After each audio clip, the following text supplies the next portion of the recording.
You lied to me. Peak is $7.99. Oh, is it?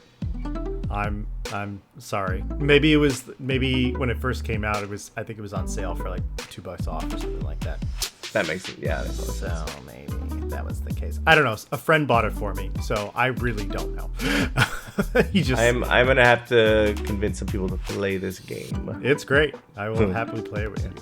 All right. Yeah. Hello and welcome to episode 82 of the GGG Podcast. I'm Paul, and as always, I am joined by my co-host, Phil. We got a great show for you this week. Our big game release coming out is Death Stranding 2, which we will be talking about for the main topic, but lots of other news going on. GameStop is going to pivot.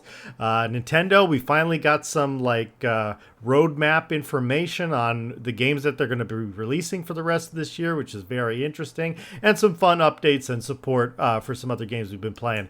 But before we get into all of that, if you haven't already liked and subscribed to our YouTube channel, please do so. We would surely appreciate it. And if you're listening to the audio only version on Spotify or Apple Podcasts, follow us over there as well. Phil, how you doing this week? Has it been a gaming week? Has it been a life week? You went to Magic Con. What's been going on? Well, I went to Magic Con. That was a lot of fun. Mm-hmm. I played a lot of Magic the Gathering there, which is funny because previously at Magic Cons, I haven't played a lot of Magic the Gathering. I'm too busy walking around, watching shows, playing the game of hunting for cards from the vendors. And this time I would just see people I knew and I'm like, hey, let's sit down and play a game. So that was great. Additionally, I have come back. I've played some video games since then. And what I've mostly been playing is Rematch, as well as like a brief stint with XCOM. XCOM? We'll talk about, XCOM 2 to be specific. Okay. And I'm sure we'll talk more about Rematch later. Let me just peek my stuff here. A little bit of Balatro in there. A little bit of Rogue Prince of Persia. Okay. Just sort of like trying to get back into the games that I know that I like, but I just get carried off by the things. Mm-hmm. So, that's been it, but a lot of Rematch in the 2 days that I've had to play it. Right on. Very cool. It's been usual suspects for me. It's been playing the finals like a madman addict, and I'm getting better, and it's amazing. So still love that game so much. But I've also recently re-downloaded Darktide, which is a game that we've talked about on the podcast before a couple times. It is getting an update. Actually came out yesterday from when we were recording this, and there's a new class coming to the game, and so I'm very excited to play that. It's like a shield and mace class, or shield and shotgun class, and then you also get cool. You get a dog companion. You can like sick on enemies and whatnot. So that's like his ability. Yeah. So I'm excited. I'm going to be playing that tonight with some friends. So I'm very excited about that. But I've also been playing, which we will talk about in a little bit for our game releases. I've been playing a lot of Peak, which is all the rage on gamer social media right now. Lots of fun content coming out of there. So it's in the same vibe. Not the same game type, but in the same vibe as Repo or Lethal Company, just like a game that really generates fun with your friends. So honestly, that's the quickest way to get me to buy a game. I saw Peak earlier today, and I was like, "Oh, damn!" And then the other quickest way is to price it at around under $10, which Peak has also done. Yeah. So I love that games are getting better about between this and Repo, very silly designs, very not serious, and very expressive. Like, it allows you to fill in the gaps when you're playing with your friends. It's great. Yeah, I mean, it feels kind of like the evolution of like a board game, where it's like, let's put all of my friends in a situation, and so that's great. I love this little friendship genre coming out. But that's pretty much been it. I've dabbled in some Civ 7, which we are also going to talk about in the news today, and dabbled in some Valheim, dabbled in No Man's Sky. Just me continuing to be a space slut. So yeah, but let's get into our major game releases this week. So the big one, obviously, I brought it up right at the top of the show, is Death Stranding 2. We're going to talk about it for the main topic, but just to briefly touch on it, it looks like it's getting some fantastic reviews. I think it's holding at a 90 on Metacritic, and pretty much across the board, it's getting nines and up from most reviewers. I did see GameSpot gave it a 7 out of 10, so kind of not in line with a lot of other reviewers. So that's very interesting. So I have yet to check out their review to fully read it, but I'm excited to actually get into that because I never bought Death Stranding 1, but I'm kind of, because this game is doing so, I'm like, maybe I should play Death Stranding 1 and then get Death Stranding 2 because the game looks so good. But we'll get into it. Are you... before we get into the details of Death Stranding 2, are you at all surprised by reviewers' reaction to this game, that it's doing well? No. I think much like Death Stranding 1, it will be a pretty excellent game. And I'm going to be intensely honest with myself and the audience right now and say that I will never, ever play this game. It is a game that is probably kind of for me. It's weird. It's strange. Right. But my God, I cannot take 6 hours of walking before something happens. And that is kind of Death Stranding's way. And then that something that happens is a Norman Reedus shower scene where he drinks Mountain Dew. No, thank you. No, thank you. Keep it, you guys. That's all.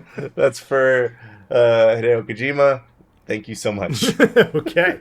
All right. Well, we'll unpack that a little bit for the main topic. But the next game up that has been released this week is Peak, what we have just been talking about. This is a co-op platformer roguelike adventure game, as I guess the best way to put it. It essentially, you are, I guess the theme is you're kind of like Boy Scouts or Girl Scouts going on a trip. You're in a plane, and about 70% of the way there, the plane crashes.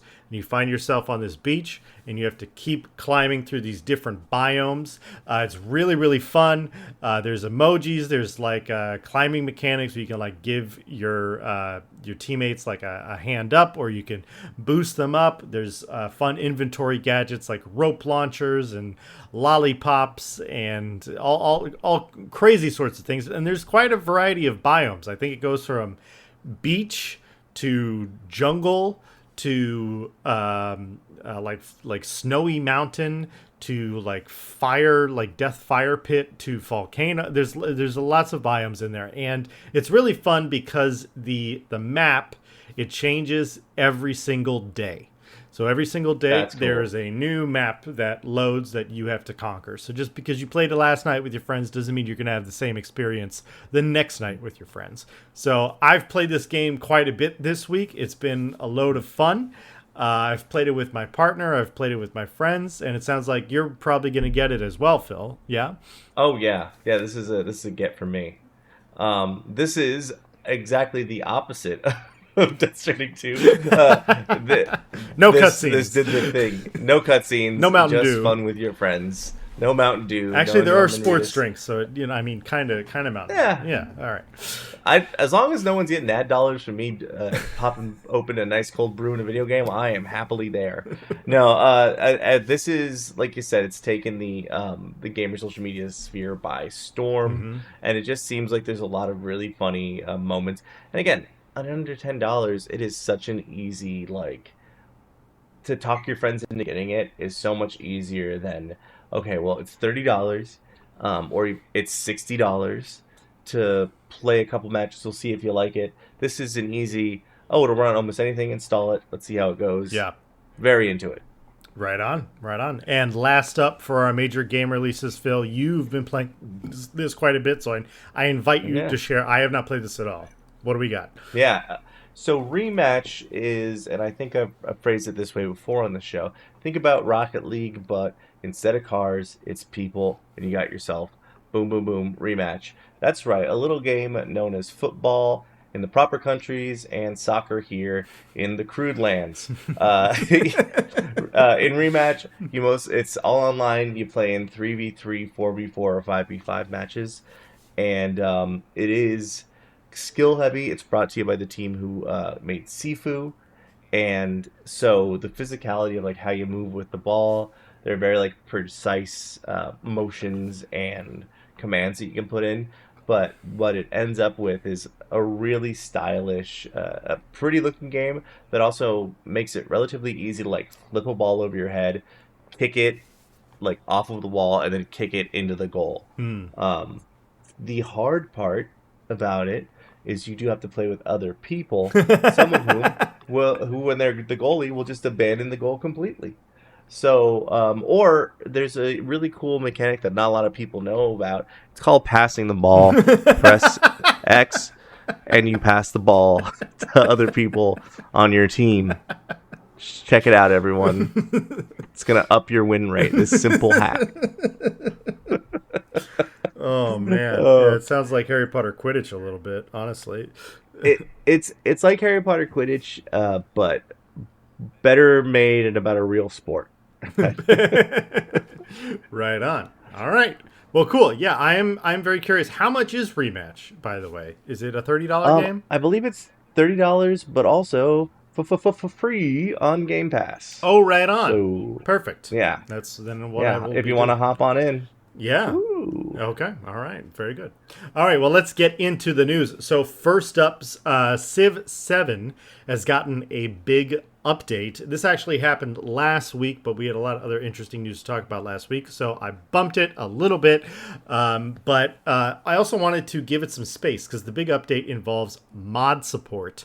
And particularly, you can mod games no matter what, but it has specific Steam Workshop support. So now you can just use the Steam Workshop to get specific mods for the game, which makes things very convenient. And the advantage to bumping this story a week is that there's actually mods available right now for Civ 7. And this will come to a surprise to no one that most of the mods that have been uploaded just make Civ 7. Text related? Huh? What? Text related? Is that what you said? I said something that rhymes with text related. Most of the mods just make Civ 7 more like Civ 6. So, okay. So, yes. But yeah, I think this is great. I've done a lot of fun things with mods in Civilization 6. I've had great games where I've done like, this is the Avatar map, and I'm going to play as the Fire Nation and versus the Water Nation and the Earth Kingdom. I love that crap. Or like, just really like high fantasy, like crazy stuff that I love doing in Civilization instead of just playing the vanilla game. So I think this will help Civ 7 a lot, especially because this has been a really rough launch for Civilization 7, and it's pretty widely received as kind of mediocre, which I would agree with, unfortunately. Just the changes they made, they don't necessarily make the game better, they just make the game different, and I don't know if that's what you want to do when you make a sequel, but whatever. I guess I'm a little bitter because their response to people complaining about Civ 7 is, if you like Civ 6 so much, you can still play it. And it's like, it's like when well, then why did you make a new game? It's like when Phil Spencer was like, well, if you don't want to play your console online, we have a product for you. It's called Xbox 360. Hold on a second. That was not Phil Spencer. Oh, it was not Phil Spencer. It was a previous guy. Yeah. That was another guy, and he got fired like a month later because they were like, what about our service women, our men and women overseas? And he was like, screw them. They'll be all right. They could play the Xbox 360, those poor plebeians. Those poor plebeians, yeah. Well, I don't know. Well, I'm excited to see what mods they make, because like mods where you get to sort of incorporate other stuff like Avatar. For me, like, I'm not so attached to Civ that I feel like the systems make a difference, but I do feel like modders also always find a way to get the cruft out of the way and like make things work more smoothly. So excited to see that happening for this community, and hopefully those mods will be like adopted and make the game just better. Like there will be general support for like, oh yeah, when you're getting the game, you need these 4 mods, and it'll really blow the doors down. So Yeah, absolutely. So glad to see it. Hope it continues to make the game better, but I also hope at the same time the company continues to update Civ 7 on their own and don't just rely on people modding it. All right, well, we got another big... The Bethesda Gambit. Say what? The Bethesda Gambit. yes. You do it. Valve is doing it now with Team Fortress, apparently. Oh. So they're like, we need help from you who are not being paid to do this. We're too busy making new skins for characters and not League of Legends. What's the name of our game? I don't care. All right. Well, there's another big update this week, Phil, for a game that you really, really like. Do you want to talk about this? Yeah, absolutely. Assassin's Creed Shadows update 1.0.6 is here. Can't do 1.1 because it's not that big of a deal. Right. No. So there's some highlights. The much lauded potato mode is coming on. Mm-hmm. You can toggle headgear and cutscenes, which should have been in the game in the first place. And I guess kind of most excitingly for people who are fans of the series and fans of a specific podcast / media empire known as Critical Role. There is a new mission called the Critical Encounter that allows you to interact with a character from the Critical Role one-shot that was tied into Assassin's Creed Shadows, which is, I think, probably one of the most exciting things like Assassin's Creed has done. Like, yeah. I like the sort of cross-media, and like it's great because, hey, all of these people playing on Critical Role are voice actors, so just slide them in, plug them in, pay them a little bit, easy peasy. Does this do any of the things that are listed in this make you more likely to play it, or are you still just considering once the price drop hits? Yeah, it's more of a price drop thing for me. I think the Critical Role thing is really cool. It's a great crossover. I think there's a lot of crossover with markets there. Yeah, I mean, I don't know. They added Nightmare difficulty. Great. I don't play games at Nightmare difficulty unless they are at minimum my favorite game that year. Where I'm replaying it several times and I'm like a God of War or like a Spider-Man. And even Spider-Man, it's like the hardest difficulty on Spider-Man is not that hard. So yeah, I mean, I'm glad to see that the game is still getting support. I know that it sold well, but it didn't sell like an earth-shattering amount, enough to bail Ubisoft out of their sand pit that they've put themselves in. So we've got a hand on a rope, but we don't know if that rope's attached to anything yet. That's where we're at, I feel like. Yeah. I will say maybe the support factor has moved the needle for me, so maybe the price doesn't have to drop as significantly as I previously thought. Because this was more of like a $40 and under game, and now I'm kind of like, maybe 50. Maybe if it goes down to 50, I'll buy it. But not quite yet for me. So honestly, the fact that they have support in general, yeah. That is huge. Okay, they're not just throwing us out to dry once the game's out. Yeah. And to be fair, the game came out in a pretty good state. Yeah. But well, speaking of throwing us out to dry, Monster Hunter Wilds is struggling to get its footing because there was recently a big leak of the 2 new monsters coming to the game. Some people are excited for the monsters. Only one of them has been leaked. We don't know what the second monster is. Actually, I gotta go to this article right now to make sure I'm pronouncing the monster's name correctly. Good luck. Lagericrus. I didn't say that right. But if you're like, maybe he means that monster. Yes, it's probably that monster. Last time it was seen was 7 years ago when it was in a previous Monster Hunter iteration. And yeah, I mean, it's cool that they're adding new monsters, but The big thing here is that on Steam, its Steam reviews have plummeted because Capcom has yet to fix performance issues on PC, which is astounding to me that the game has been out. It came out like late February, March. Am I correct in thinking that, Phil? I believe early March. Yeah, and so we're going to be in July in a week here, and the game has not been. It's not running properly on PC yet. That really sucks. And the bigger thing after that is that there's been a report that Monster Hunter Wilds has lost 99% of its active players across all platforms. So we're talking Xbox, we're talking PC, we're talking PlayStation. 99% of people who bought Monster Hunter Wilds are not playing it anymore, at least on a weekly basis. That is devastating, especially for, that this is a live service game, and that they're supposed to keep updating, supposed to keep adding things, supposed to have events happening in the game that people are engaging with, and people have we grinded the hell out of this game, and now we're sick of it. We're not playing anymore. So yeah. Well, I think we also just need more stuff to do in that game. Like, weirdly enough, there is an end game, but it's not as intense as Monster Hunter Worlds was. Monster Hunter Worlds was like you go into like 3 different areas after you thought the game was done. Right. So this is disappointing. I know you're a big Monster Hunter guy. Like I played Wilds. I maybe put like 40, 50 hours into it maybe.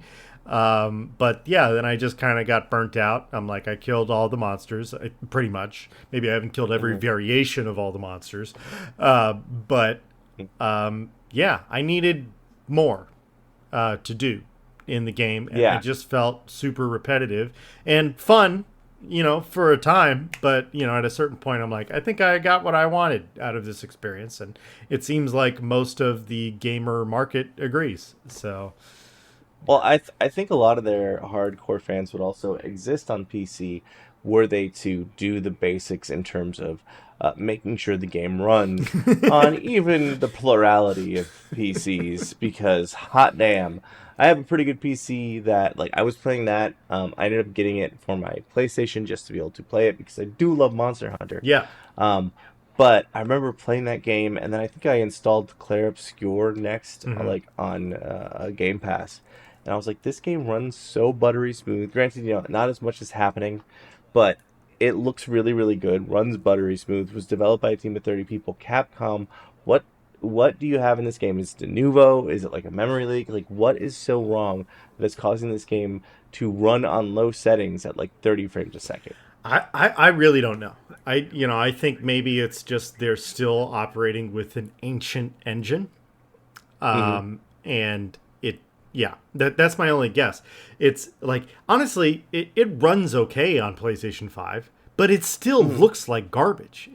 In comparison, we're going to talk about Death Stranding in a couple topics, and one of the big things that I think, Death Stranding is not either. It's not up either one of ours.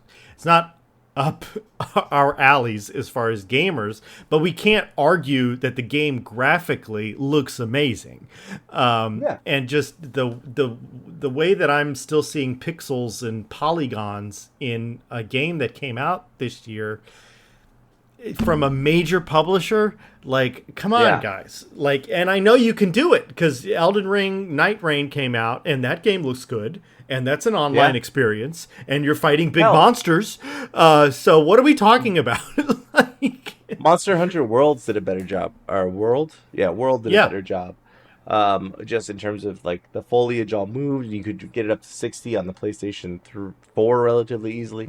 So there is a lot of issues, and I hope that for their sake they figure out something and get the PC gamers back on board. But that is going to be a tough fight. Because on Steam, it has some pretty negative reviews, including mine, because the game, as I said, does not run. That's right. You had to buy it twice, right?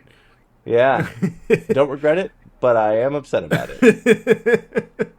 All right. Well, this is something you won't be upset about, Phil. GameStop has officially announced that long-term, they're going to pivot to selling cards and other tabletop items, making it look like a little bit closer to like what you'd find at like a Games Workshop store. Obviously, not Warhammer necessarily, but maybe some Warhammer stuff there as well. But I'm guessing when he said cards, he was really referring to Magic the Gathering. Is that where you think they're going, Phil? No, I think he was really referring to Pokemon. Okay. Because those pervs, no offense, love... Some offense, dude. Like, no, the card collectors. Right. I love the Pokemon game. Sure. But some offense to Pokemon card collectors, and I guess I don't mean card collectors. I mean scalpers. Pokemon has such a rabid fan base that the card collecting has become a hotbed and breeding ground for incredible amounts of scalpers who just buy the cards, they get in line super early, and they sell it for an incredible markup on Whatnot, on Facebook Marketplace. So all this to say, I am not excited about this.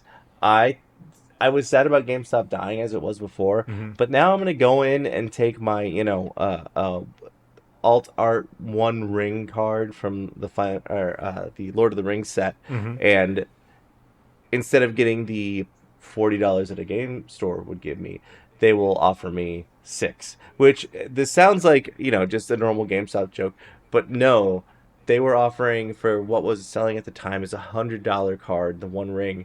They were offering, I think, about $10 in store credit. Wow. Okay. Yeah. Interesting. Yeah, it is really odd. I mean, I think they offer grading services. So, like, for collectors who get something super rare and they want to get it graded, that is a nice way to locally be able to do it. But I do think that GameStop is going to be GameStop about it, Yeah, where it's kind of like Pawn Stars a little bit. Okay, yeah. I mean, look, they do need to pivot. I don't disagree with that decision. I think most games are bought digitally. When I walk into a GameStop nowadays, which I don't do very often, and I'm speaking as someone who does a gaming podcast, like, it's mostly like video game merchandise that's there. It's like, oh, I can get, a Mario doll or something like that. Or like I can get a little Mario Kart to drive around, or you're going there for hardware. But again, it's like you can order a lot of that stuff online and get it delivered. So I get that they're switching to cards. I think what you're talking about is probably where they're going to make their money, in the margins of trade-ins and, all of that stuff. And that's what they've always done. So, but I would like GameStop to actually pivot into what its name actually refers to, which is, or implies, I should say, which is, I would like it to be like a gaming space where you come in to play games, or like you come in to play tabletop games, or you come in, they have like video games set up in a corner or something like that. I think that would be really cool. But I get that that's not really the retail. It's not really retail strategy. So yeah. Yeah. I hopeful for them in the future. It's funny that they barely survived because of a bunch of people buying their for real their stock. But maybe they'll make something of it. Let's talk about something else that we've talked about on the show before. Yes. Kind of badly. Yes. Yes. So Dune Awakening has hit officially 1 million players, not active concurrent players, but it's just that they've sold 1 million copies, and those 1 million people have actually taken the time to play the game. So this game is doing very well. It seems like it has cornered the MMO survival market.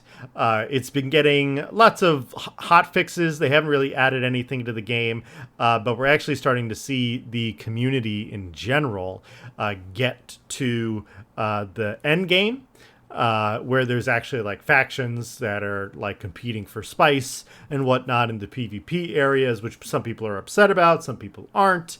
But they did put out a little bit of a press release to say that they're not going to force people to engage in the PvP if you don't want to, and that the first update will involve more PvE content coming into the game. Thank you. I'm struggling with that's my words great. today. Yeah.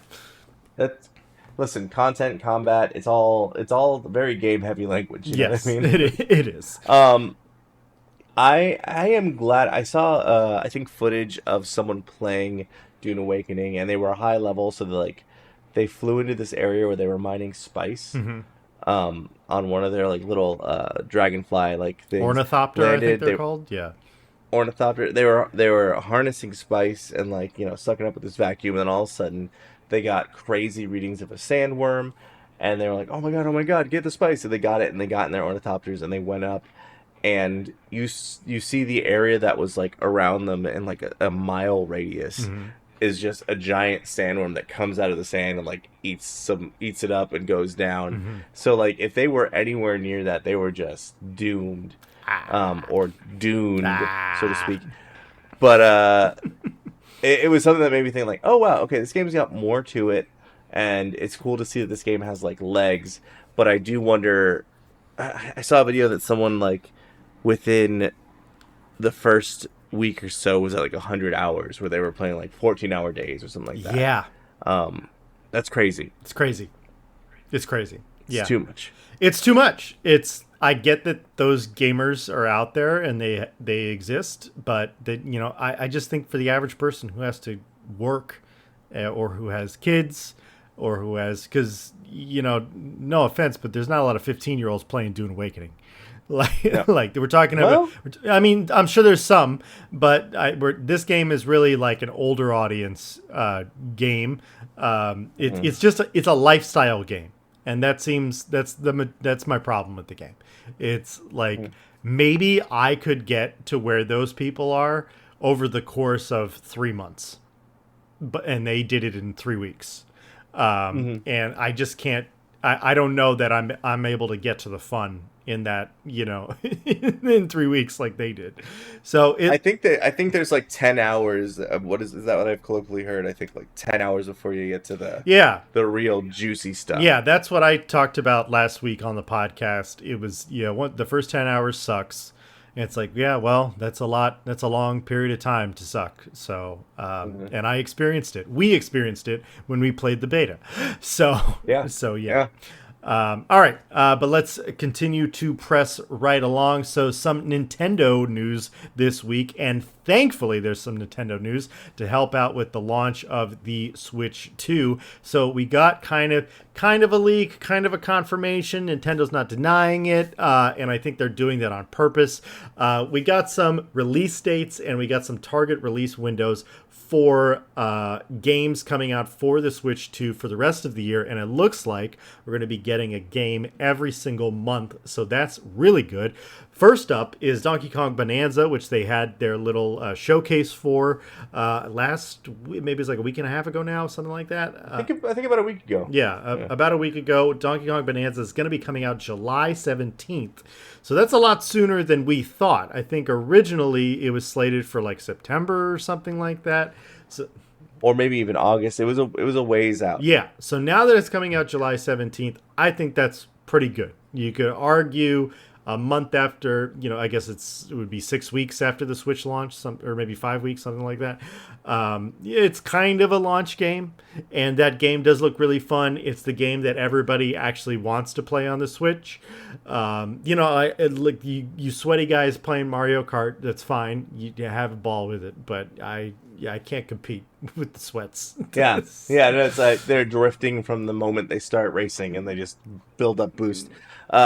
Yeah, I think that my issue with, I think I said this on the show, but like if you're gonna sell your first game as a multiplayer game to a console that not a lot of people are gonna get, it is gonna pose some problems in terms of like wanting to play the games, meeting up with people and playing it. I think this would have been a better launch title, but specifically Donkey Kong Bonanza is probably my most anticipated Switch 2 game.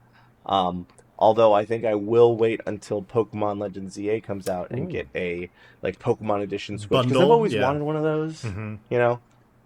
So that is the sort of slow roll that I'm doing with that. But all this to say, I like this release window. Like, it all looks good. Donkey Kong being next month. I feel like all of these will be kind of release games. Like, as long as they're in this first, not even calendar year, but from the release to the holiday season. Yeah. I feel like this is a good year one of Switch 2 games, and it leaves us room to go like, another Zelda, another Mario. Yeah. And I mean, we get a Metroid Prime 4, which is a lot of people's most anticipated. So. Absolutely. Yeah. So let's just go through the lineup real quick so people are aware. So I'll give the confirmed dates. Some of them are just the month. They're not an actual date in the month. So first up, July 17th is Donkey Kong Bonanza. August 14th is Dragon Drive, which if you don't know what that is, no fault of your own. It is the basketball wheelchair 3v3 game. Robot game. Yes. September, Metroid Prime 4 Beyond is going to be coming out. We don't know when in September, but it's supposed to come out in September. October 16th, Pokemon Legends ZA for Phil. November, Kirby Air Riders, which is another racer, if I'm remembering correctly, which is a little weird that they wouldn't just sit on this, but whatever. And then in December, Hyrule Warriors Age of Imprisonment, which I'll be honest, I don't remember what that is. It's obviously some Zelda spinoff, but I don't. It is. I believe it's the Zelda spinoff with Dynasty Warriors.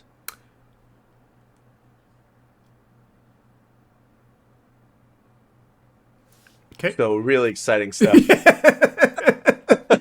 All right, and with that, let's get to our main topic. So,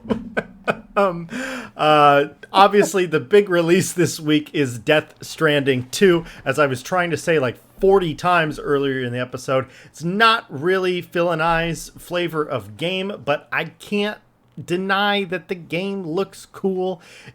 I will say that the major thing that reviews have been saying about Death Stranding 2 is that it has added a lot more like combat and action sequences, and it feels very reminiscent of the Metal Gear Solid series, which I really enjoyed the combat and the creativity in combat that Metal Gear had. So I gotta admit, I'm kind of intrigued. I might try to play Death Stranding 1 because I feel like this is one of those games that I'm really not going to know what the hell is going on if I did not play the previous one.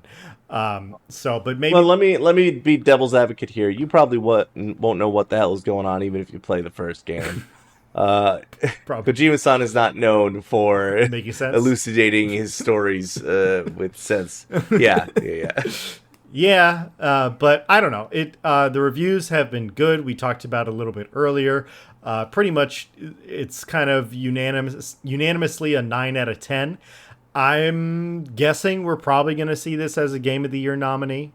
What do you think, Phil? Does this have? I mean, regardless of our personal opinions, do you think this is a Game of the Year nominee? I think it's got nominee steez all over it.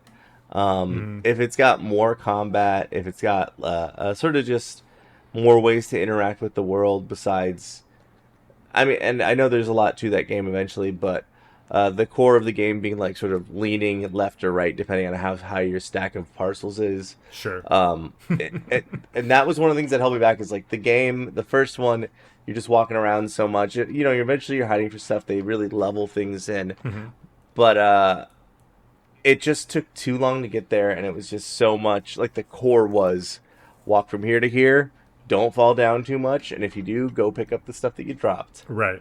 If there's more to it than that, I think it's in a great space. Can I ask, did you play the game when it launched? I played pretty close to launch, and then I played again not too long ago, because I got it on, I believe, PlayStation Plus. Right. Yeah, because there's like a director's cut that's on PlayStation Plus. Yeah, so that was the big thing that I've heard is that Death Stranding 1 got updated several times, and it's actually easier now that it's been updated. Like, you get access to more vehicles and things that make traversing. You still have to go through the first like half of the game, mostly walking around, but the latter half of the game becomes a lot easier, and I don't know if that's true or not. So it's kind of like Dune Awakening, where it's like, well, the first 10 hours sucks. But no, I think there's something to that because I know one of their sort of like their way of being kind of or Dark Souls like is people will build stuff in their game instance that will then appear, so like roads and occasionally like a discarded car. Mm-hmm. Like they will build stuff that will then populate in your map. Just sort of semi. I don't know what the connection system is, but my understanding is that like semi randomly you would see a road that Bong Ripper 420 built, and you could take your light cycle and like drive on that, and it would help things out, or like Right. find different like sort of mini bases, which I think is all very very cool. But I do think that Death Stranding 1 also suffered from the Assassin's Creed problem of first game had a lot of cool ideas. Second game is usually where those things get refined and honed to a great game. Yeah. I'm titillated. God damn it. Uh-oh, he's in. Here's my thing. Are you ready for the pea grenades? All right, here we go. Hopefully those make a return from the first game. The pea grenades? I think they're blood grenades in this new one, but maybe that's good. Is that a different item maybe, or is it? Well, I know there was like grenades that you could use against the invisible enemies. Yes. Made from your refuse. Okay. Yeah. Well, I think it's blood grenades now. That's cooler. Still weird. Glad they changed that. That's good. Oh man. Yeah. Actually, what's funny is that making Norman Reedus drink Monster Energies or whatever he was is valuable. It's you gotta make him slam those. Yeah. So he's gotta have something in the tank. Oh my god. All right. Well, yeah. I from what I've seen from reviewers, like IGN had an extensive review of this game. If you watch their full video review online, it's 23 minutes long, which is very emblematic of how many cutscenes are in the game, and just how much what was so weird about it is the longer the review went on, I'm like, wow, this is new footage I've never seen before. This is new footage I've never seen before, over and over and over. And it's like it seems like there's so many cutscenes in the game, which I get because Kojima he really should be making movies and maybe not game experiences, but some people are really into that vibe. I guess you and I are not necessarily the market for like this weird high sci-fi lack of explanation type of storytelling, I guess is what. I guess maybe we're kind of weirdos who like our games to have like gameplay in it. Not saying there's guns in this one. There's guns in plenty. This one. Yeah, there's stuff to do. I'm just saying. Also, don't make me watch a 15-minute cutscene. I will take the game out of my PlayStation and throw it into a local river. Wow. Okay. Do you know the closest local river to you? It's the LA River, and it is not close, and it is barely a river. So it's honestly, throwing a disc into that thing might start a fire. Right on. Well, yeah, I mean, from what I've read with reviewers, aside from the gameplay, aside from the graphics, the cast is really good, and the storytelling is very much like a metaphor for how we are becoming a more digital society, and we're getting away from like human touch. And it seems reviewers were also talking about how Kojima seems like he wrote this while he was in COVID, and how like being isolated can be so bad for you and stuff like that. So I think there's a lot of artistic value tied up into this game. It's just how you extract that artistic value, which most of the time for people is projecting their own issues onto art and having it, reflected back at them. So, which I know some people don't want to hear, but that is kind of true, unfortunately. So yeah, but I don't know. I'm probably gonna try out Death Stranding 1, since I think I have the director's cut on PlayStation Plus, and I'll probably come back here next week and say everything you just said about it. But I guess we'll see. I'm here's hoping you love it and it's great, because I would love to play a Kuno Kojima game, because Metal Gear Solid Phantom Pain is a favorite of mine. It's a very, very good game. Oh, okay. I did not know that. Yeah. All right, very cool. Okay, so you do like Kojima games, so it's not just that. I think honestly, Metal Gear Solid, what is it, 3 or Metal Gear Solid 4 for the PlayStation 3 4. was an Yeah. incredible game. Oh yeah. 4. Yeah. It was great. Blew my socks off. The ending was incredible. Uh, yeah, and I loved Revengeance. I love the worlds that he builds, but sometimes I think he goes a little too far. Sure. I totally see that. Yeah. 100%. All right. Well, I think that's going to wrap it up for this week's episode of the GGG Podcast, episode 82. If you enjoyed this episode, please give us a subscribe, give us a like. We'd really appreciate it. If you want us to talk about something specific, drop it in the comments, and we'll see if we can get into it next week. And if you're listening to the audio-only version on Apple Podcasts or Spotify, follow us over there as well. Phil, what do you think you're going to be playing this week that you're going to be talking about on the podcast next week? Peak for sure. I'm going to be playing a lot of Peak. It's Peak. Provided. Yeah, it's Peak. It's Peak. I'm adding it to my cart right now on Steam. Excellent. All right. Well, great episode, Phil. Happy to do it. We'll see you guys next week. Peace.